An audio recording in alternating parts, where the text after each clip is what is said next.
agenda. All right, seeing none, let's jump right into our action items. And the first one is our own Adrian Beck.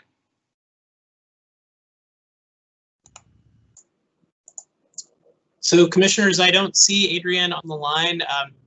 Certainly happy to speak to this if you'd like. So this is. Hey, I've got her on the phone. I think we have Awesome. a meeting issue. I'm sorry to interrupt. I think we have a couple different links, so I think there may be a few people in a different meeting Oh my goodness. right now. This is we've had this with multiple meetings lately, Ann, for some reason. Okay, I think we're gonna have to figure that out and try to figure out what's going on there. In terms of this meeting right now, I'm gonna try to invite a few people. So maybe can we skip Adrian and go to the next item, and I'll try to collect up all the little chicks that are wandering around. Thank you for playing shepherd. Yes, thank you. Okay. All right, Eric, are you here? I am. Excellent. Let's talk Barca. All right. So yes, as we know, we have Barca allocations that are not increasing this year, so we still have the $362,613. We had a number of projects identified for which Barca funds were necessary, given our local budget shortfalls. So you probably heard about, I know you heard about the millings projects up in Sealy. So if you have the resolution in front of you, you can see in that exhibit, we were able to spread these Barca funds just about all over the county. We took care of a number of projects that were long overdue, a lot of safety projects, particularly with paving approaches to Highway 83 and Highway 10 West, and providing some hard surfacing to the 9 Mile Ranger District. So we got a lot of great projects done this year, and we would recommend that the resolution be signed so that we can request reimbursement from MDT. Absolutely. Well, I move to that the board approve the resolution requesting distribution of Barca funds in the amount of $362,613.27. Great. Second. All right, all in favor? Aye. Aye. Well done. Yeah, thanks, Great. Eric. Work looks good. Thanks. Yes, great. Thank you. Done. All right, Bradley. Oh, Adrian's here. Sorry, commissioners, had a link issue, was sitting in an empty room, so apologize for that. We have all been there in the recent past. Yeah. So what you have before you is it's an agreement with DNRC, the Montana Department of Natural Resources and Conservation, that allows local government agencies to access the federal excess firefighting property program. And what this is, and we've utilized it many times in Missoula County, primarily with our firefighting agencies, but really any agency that has a role to play in emergency response can access this program that enables them to acquire equipment that the federal government has deemed excess and that they're no longer going to use it. Oftentimes this equipment is new or very gently used and can have a second life in local government for emergency response. So it's a great program. There's been some changes to the program recently in that DNRC previously would have these agreements with individual agencies. And as a way to streamline their process, what they really are wanting to do is have kind of one master agreement for each jurisdiction. And so what we're asking is that the county sign this agreement that then would enable all of the jurisdictions within Missoula County to access the program under this master agreement. The only other change to it is that previously when you would acquire the equipment, you would be required to keep it in your inventory, license it with an exempt plate, and keep it in your inventory for 1 year before you disposed of it. The new regulations require you to keep it in your inventory for 5 years. What do you think about that 5-year requirement? You know, I think it's a way to prevent, I guess, what you might call bad actors from acquiring a piece of equipment and then turning around and selling it and keeping the profits. It's a way to really kind of just validate that it is a needed piece of equipment for local government and that you're going to have a use. And you don't feel like 5 years is too long? No, I don't. You know, and it's not like you have to demonstrate how many hours it was used or anything like that. You just have to keep it in your inventory as a piece of equipment before you dispose of it. Okay, I would move that we authorize the chair to sign the cooperative agreement. Second, but is there something odd with that last sentence of the action request summary, or does that matter? It says the last sentence begin with "I am requesting." Who's I? That's me. Okay, do we have to? No, I think maybe it was just a little bit of artifact from the request summary to the actual request for commissioner action. So I apologize for that. Okay, no worries. I didn't know if it sounds funny, but we'll continue on. It's all good. All right. Did we motion it? Sorry. Okay. Yeah. All right. All in favor? Aye. All right. Thanks a lot, Adrian. You bet. Thanks. Thanks. Bradley, are you with us? I am. Thank you, guys. So I'm excited to be able to present this. We actually are requesting that the chair sign and we approve the Center for Tech and Civic Life agreement for a grant agreement and the amount of $312,818. Center for Tech and Civic Life is a nonprofit organization that works to connect election officials across the nation with the newest technology in the field. And in particular, in this current time of COVID-19, they provided additional fundings due to the around running a mail ballot election in the middle of a pandemic.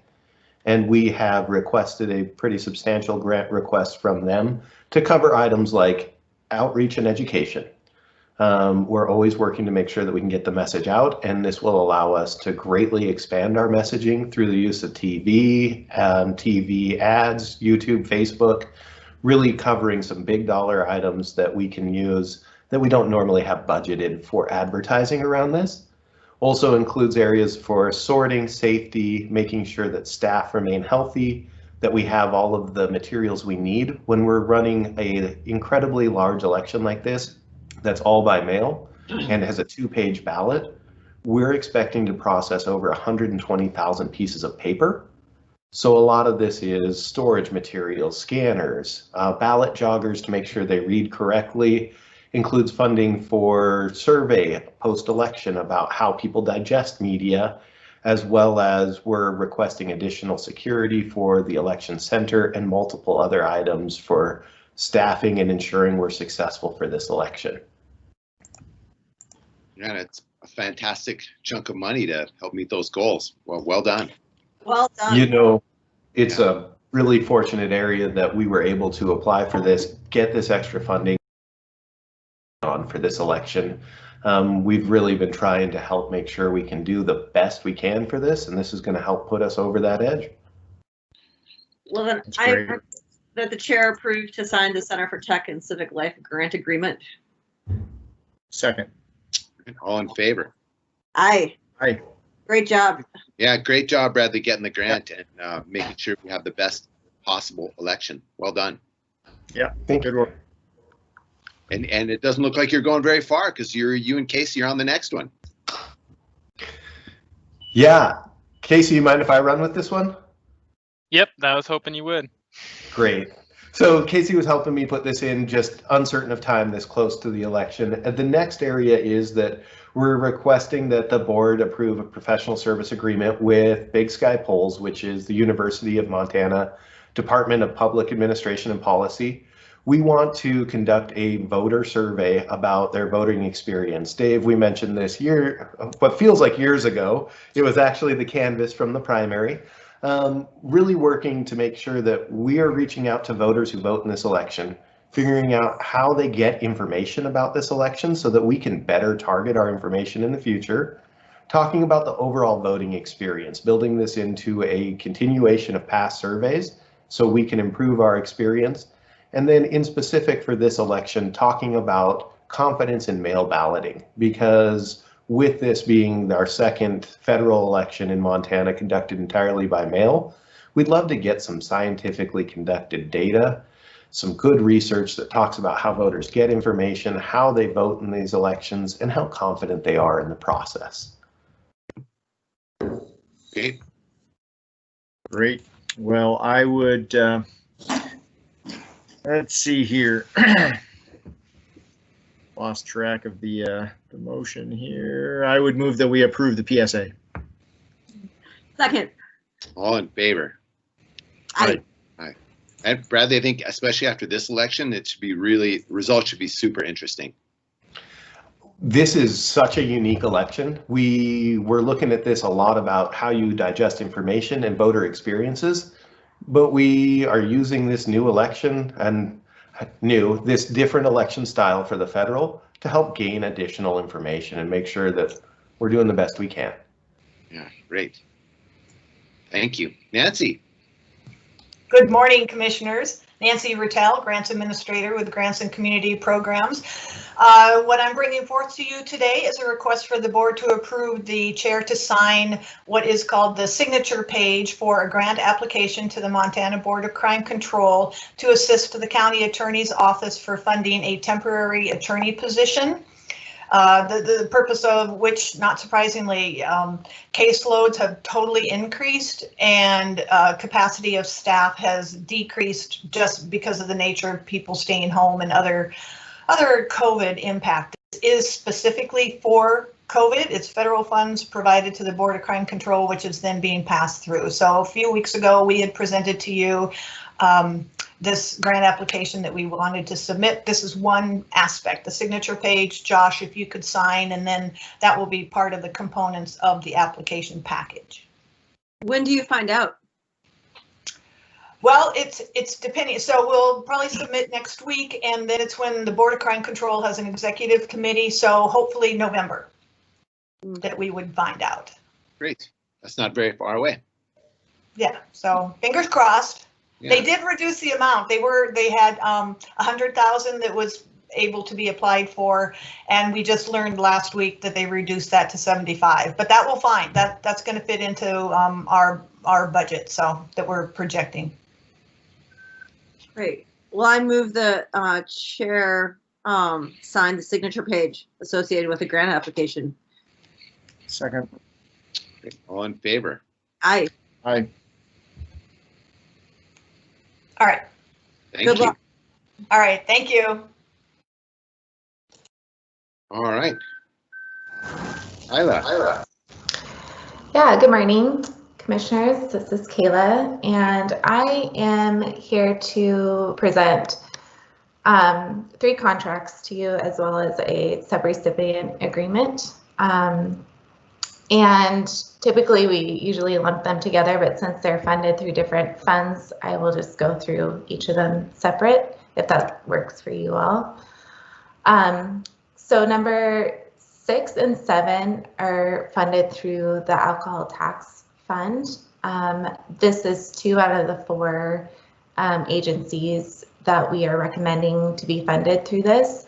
The funds that support this alcohol tax is from the state and are earmarked for the use of prevention and treatment for chemical dependency. And the revenue is generated through the sale of alcohol. In FY21, the county received $173,841, which will be paid out into 3 installments. And so the first contract, item 6, is with Stepping Stones Counseling, and this is for $33,029.79. And this is to support their Sober Living project, which addresses substance use in underserved populations. They use it to educate families in the disease of addiction and to assist individuals who are facing addiction and developing healthy daily living skills. Number 7 is a contract with Open Aid Alliance for the amount of $24,337.74. And this is to support their chemical dependency evaluations, training to recognize and respond to overdose, and to provide outpatient treatment services.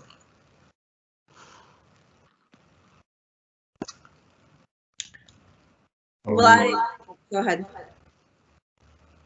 I was just wondering if you wanted to go on, or we could move both. Well, since these two are, these two are funded through the same fund, and then the other two items that I have are separate. So if we could lump these two together. Okay, I would move items 6 and 7. Second. All in favor?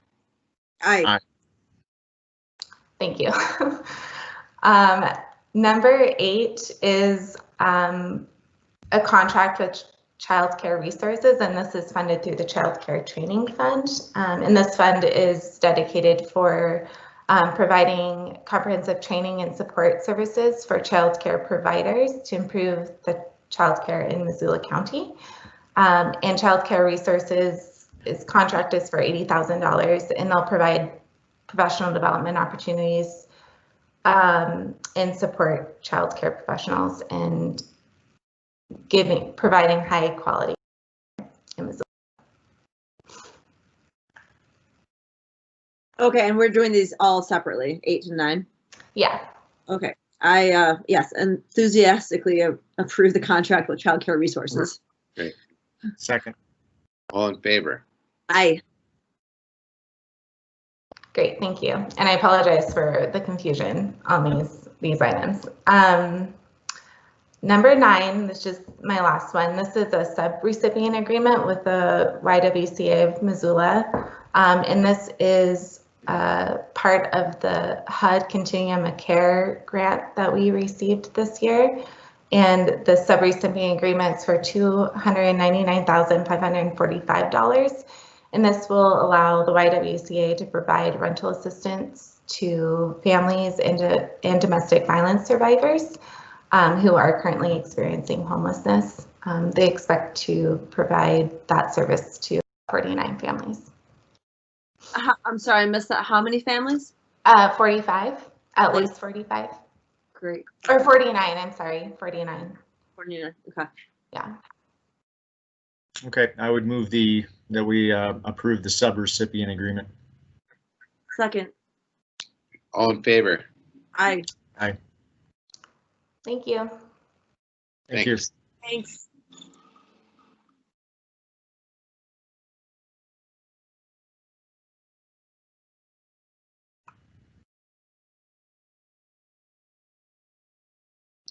Is Jeff on the line?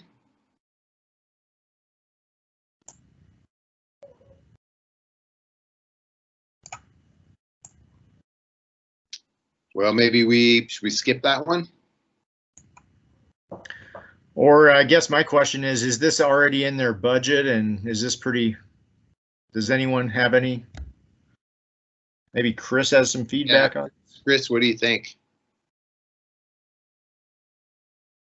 Sure. So this is a replacement vehicle, if I remember correctly, that was part of the budget adoption process this year for Animal Control's replacement of one of their older vehicles. I don't know, Dave, were you involved in their procurement at all? Yeah, I just asked them a little bit about it, and they did use the state procurement. They piggybacked on a state contract for this, so the procurement for it is fine. Seems like a good price for a new truck. Yeah, I was like, believe that. What's this? Yeah. Does it have wheels? Yeah, I agree. Does it have wheels? I forgot to ask that. It has at least 3. Okay.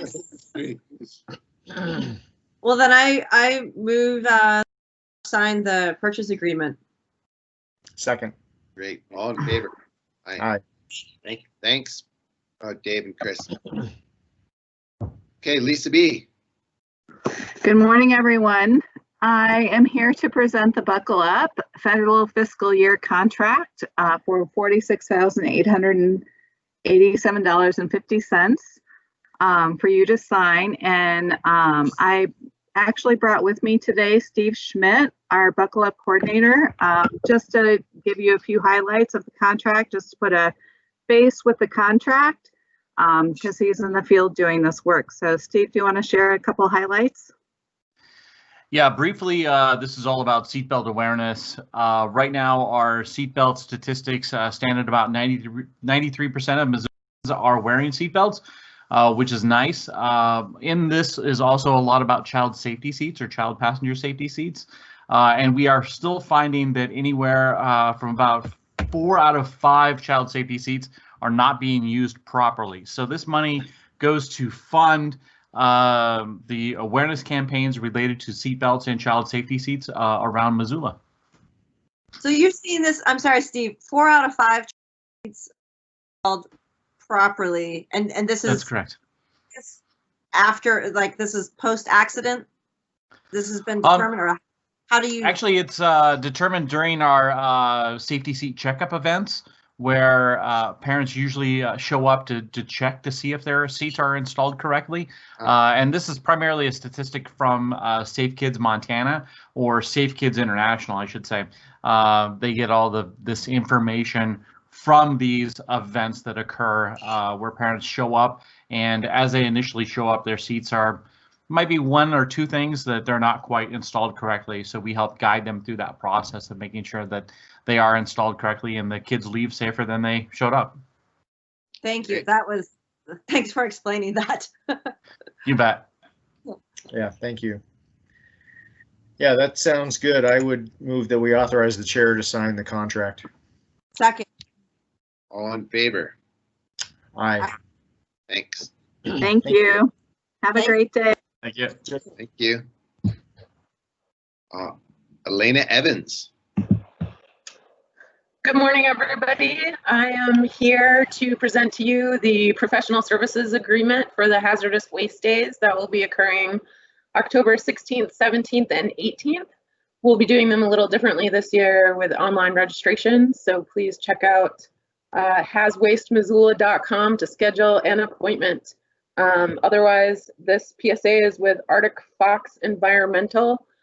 Travis has worked with the lead from Arctic Fox in the past, and we did go through an RFP process for this professional services agreement that should not exceed $45,000. Great. How many folks have signed up already? Isn't there like a limit to how many? Yeah, there is a limit because of our adherence to COVID guidelines, but there are still quite a reasonable number of appointments left. I think I'd say maybe half full. So there's still a lot of space. We're taking about, everything's divvied up into 15-minute increments. So it's something that could actually be a nice process improvement as compared to the long lines that we've seen in the past. Great. I move that the board approve the PSA with Arctic Fox. Second. All in favor? Aye. Aye. Wonderful. Thanks for making this happen. Certainly. So I have the next item as well. It's a DEQ contract or a set of plans for a restoration project on Miller Creek at the Singletree Park location and Singletree Road.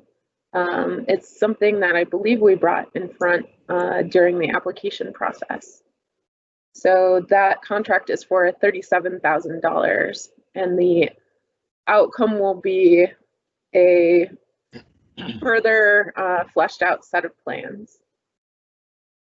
Was this a culvert replacement? Or no, I'm forgetting what this So project. it's our Singletree Park restoration, in that that does involve perhaps a realignment of Singletree Lane, and we've worked with the landowners on Singletree to possibly reroute that to provide for greater freeboard and or greater passage of Miller Creek through that area where it's currently flooding and causing access issues for residents. But this particular contract is planning in nature. It's not going to implement anything on the ground. Is that correct? Well, correct. We had applied for a larger sum of money to DEQ to not only put the plans in place, but also begin to initiate, some of the actual project. And we were told to come back in again to request those additional funds. So they essentially cut our request into two pieces and funded the planning piece. So that's something where we'll see at this point in time. COVID delayed the contracting process from the EPA to DEQ to us. So we'll kind of see where we are for the application deadline. That's in November of this year. But this is the first step there. Okay. Well, it's a step in the right direction. I would move that we authorize the chair to sign the contract between DEQ and the Missoula Valley Water Quality District. Second. Great. All in favor? Aye. Great. Thanks. Thank you. Thank you.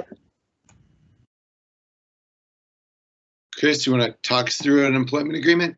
You bet. So this is another agreement with Partnership Health Center. Again, this is similar to the one you saw last week, where we have an employee who's been with us for a couple of years moving into a new role. And so this is for Marge Bach, who has been their quality improvement manager. She's moving up in their organization to the director role, so moving from being under our personnel plan to an employment contract. Again, as you know, they have been investing extensively as part of their federal grants in monitoring metrics around patient health and improvement. And so this is just them continuing to expand out that division at PHC with an employee moving from our personnel plan onto an employment contract for 2 years, it looks like. Don't have any questions, so I move that the board sign the employment agreement. Second. All in favor? Aye. Aye. Great, thank you. Thanks. Okay, for any correspondence?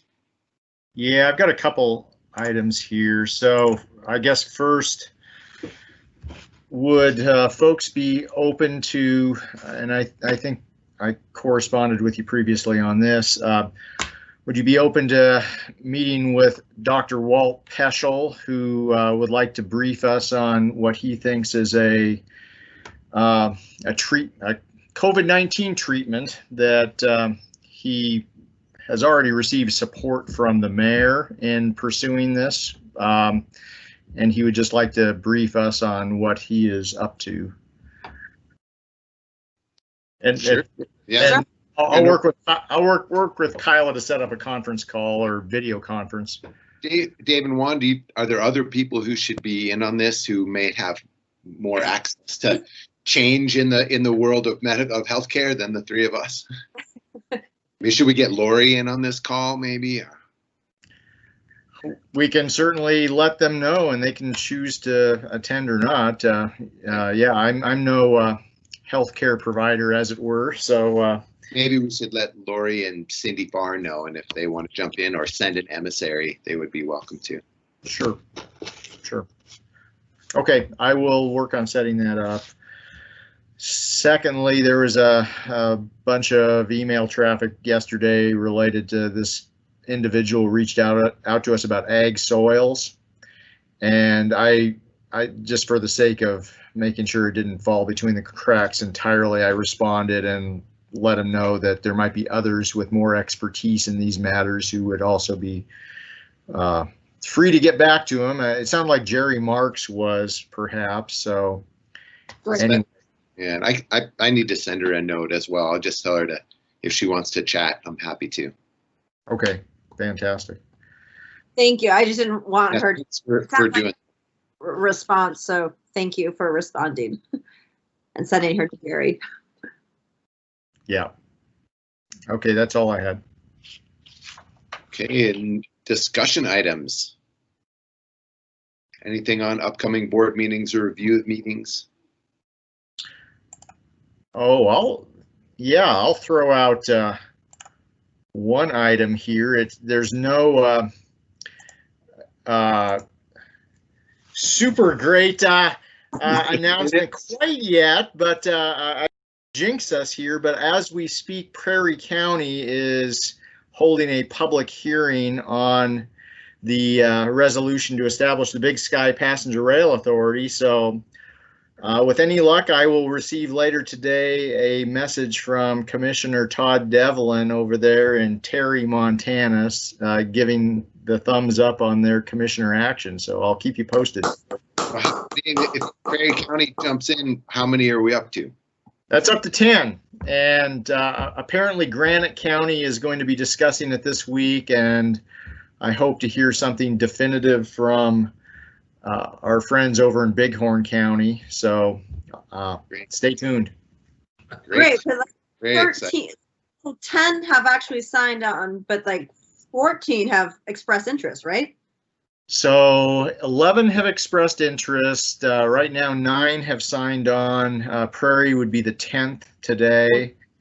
And I did get a voicemail. I have not listened to it yet, but I think it might be from Lake County. I'm not optimistic there, but hope springs eternal. I left a message with them the other day, giving them the past the 11th hour offer to change their mind. So do you have a tentative time for the first meeting of the Big Sky Passenger Rail Authority? I don't. Granite County throws a little bit of a curveball into it. I'm thinking November sometime. Okay. We'll assemble the first meeting, and it looks like Dan Clark might be from our local government center over at MSU might be facilitating that, since it's one of these classic cases where how do you get a board off the ground that has no He's just the perfect person to help with that. Yeah, I think so. So that's great news. That's all I've got. Well, thanks. We had Adrian on before. Any other COVID or wildfire info? You know, I don't have anything remarkable to share that you probably don't already know. You know, nights are getting longer and our fire season is dwindling down. I will bring a resolution to you next week. Just with meeting schedules, couldn't get it on this week to end our state of emergency for wildfire, as we've dropped down into moderate fire danger. But the eastern side of the state and east of the Divide is under red flag warning today, and fire season is very much alive in that part of the state. So how are things? We're looking good. How are things with folks in Lame Deer? Or yeah, that yeah, team so our folks are doing great work over there, making really good relationships and setting them up for success. Their last day will be Wednesday, and then they'll be traveling home probably Wednesday and Thursday, taking some time off, and then they'll hit the ground running back here in Missoula County on Tuesday after the holiday. So Adrian, on a COVID thing, given that our numbers have been soaring, unfortunately, have you heard any talk from the health department about specific benchmarks, if reached, new restrictions or rules may or may not go into place? You know, I mean, I think that they're having those conversations internally as to what makes sense and looking at metrics and data and all kinds of things that help inform those decisions. But I've not heard of anything immediately on the horizon. No. There was a story on this morning I heard from Yellowstone County about they were looking at specific metrics and changes that would go into place if certain benchmarks were met in the unfortunate spike in COVID cases. Yeah, I heard that same story, and you know, obviously in Billings and Yellowstone County, they are seeing a lot more positivity rate within their community than we are here, but certainly we are on the upswing as well. I guess along those lines, Adrian, with the surge in cases that we're seeing here in Missoula County, has there been any change in the meeting frequency of the COADs, or how all that's been? So we've many of the COADs in their individualized task forces continue to meet pretty regularly. We connect with them as needed. We do have a general COAD call every 2 weeks, and that has been sufficient just based on the needs that we're seeing. We're closely monitoring the calls that come into the info line, which unfortunately has been pretty waylaid right now with individuals wanting to get tested. But we monitor the types of calls coming into that into that 258 info line to see if there is an uptick in any particular topic that we might want to engage the co-eds on. And thus far, the information that's on our JIC website pretty much is a good landing platform for folks to get connected to the resources that exist in our community. And we're not really seeing any gaps right now, but it's something that we're keeping a close eye on as the cases increase. You know, as a lot of the issues that we engaged the co-eds on were germane to the stay-at-home order and a lot of things being shut down and people not being able to access normal services. And since we've reopened, a lot of those needs have gone away. But yeah, we're continuing to monitor that. The other thing I will mention, just relative to COVID, as you can imagine, as our cases have gone up, the utilization of our non-congregate shelter has also gone up. To date, we have served almost 130 individuals, unique individuals, through non-congregate shelter. A majority of those have been at the non-congregate shelter site known as the Sleepy Inn, formerly known as the Sleepy Inn. We've been in pretty productive back and forth conversations with FEMA relative to our reimbursements. I'm happy to report that yesterday we did receive our final approval for our EOC costs for March through June. I don't know what that means as far as when we'll see payment, but it is finalized through the review process and has been expedited through that. So that's really good news. I mean, that's the fastest I've ever seen a turnaround on that particular type of project. And then today at noon, we have a final wrap up with our non-congregate shelter activities for the same period, so March through June, and we're hopeful that we'll get that final approval by the end of the week. I guess the one last question I have, and that's all good news, and not to disturb you, Andrew, it looks like you're lurking out there, but just wondering how our cash flow situation is with COVID expenses and any gap between reimbursement and actual expenditures. Yes, I am working out here, and we're sitting pretty good right now because of the complete funding of the public safety personnel and outside of the EOC, and so we've collected $6.8 million to date. We have another application in for $5.2 million, and we'll have a fourth and fifth application in December and in January. So right now we've covered all our costs and we have some money in reserve. Great. That's excellent. David or has his hand up. I do, but it was about it's not about COVID. It was another question about Liquid Planet. So I can wait until this kind of discussion is done. I didn't mean to cut Andrew off. I thought, sorry. No, sorry, that's no, you didn't. Oh, okay. Planet? Is that all? Feel free to chat about whatever you like. Sure. Okay.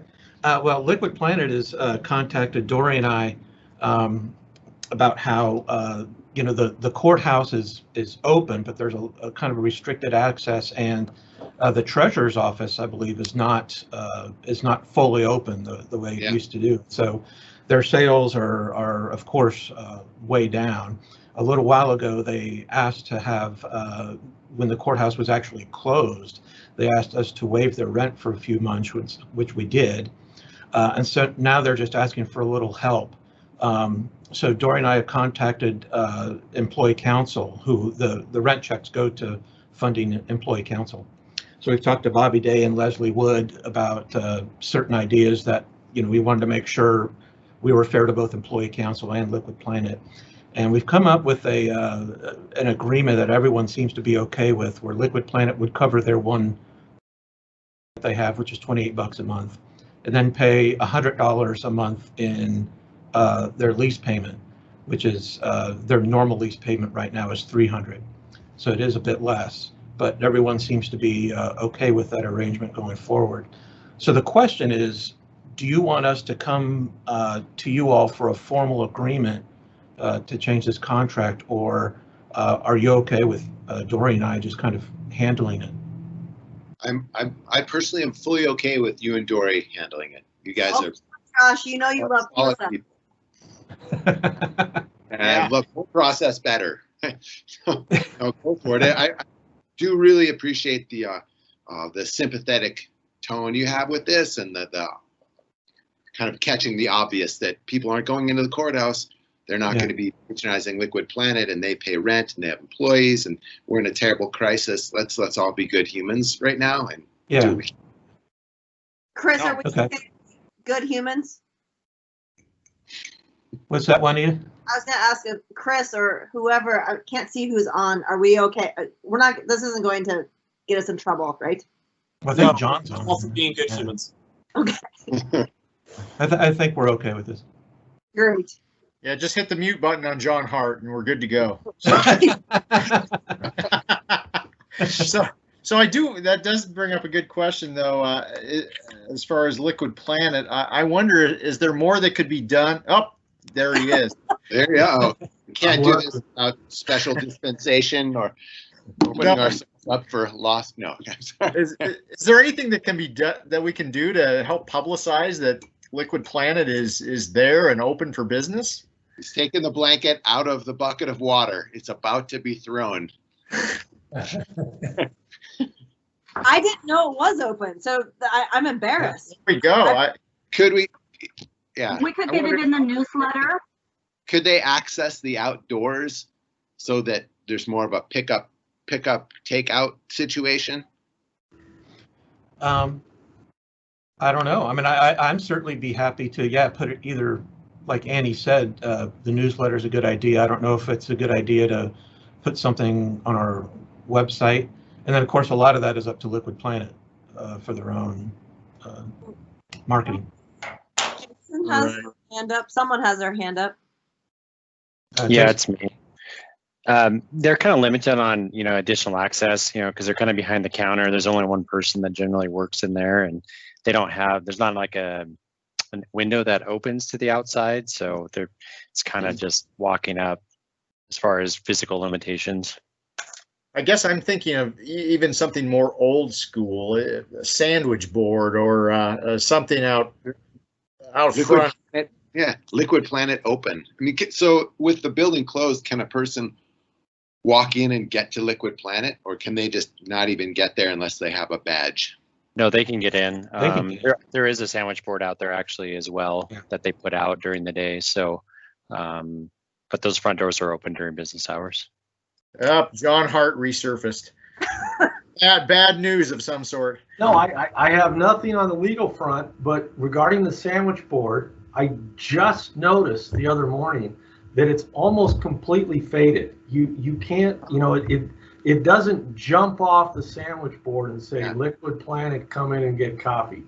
But that seems to me to be a Liquid Planet thing. They need to get their sign sort of, buffed up and out there. I just mentioned that. And it's under the portico, whatever, to get into the building. It's not actually out on the street or the sidewalk. So exactly. They could probably do a better job on display. Yeah, I guess just in the spirit of if since we are cutting them a break here on their payments and such, maybe a gentle suggestion that there might be an opportunity to enhance their visibility, which would be all around a benefit to their customer base and ultimately Missoula County. I can certainly make that suggestion. Yeah, we're wishing them well. Oh, yeah, absolutely. Absolutely. Yeah. Even as a non-coffee drinker, I'll go over and get some tea. There you go. Well, thank you all. Thanks. Thanks you for coming in, John and Dave. All right, I believe we are done. Ann Hughes, are you still on the line? I certainly am. Could I call you in just a moment? I have just a quick phone call thing. Yeah, I'm right behind you. Oh, you are? How wonderful.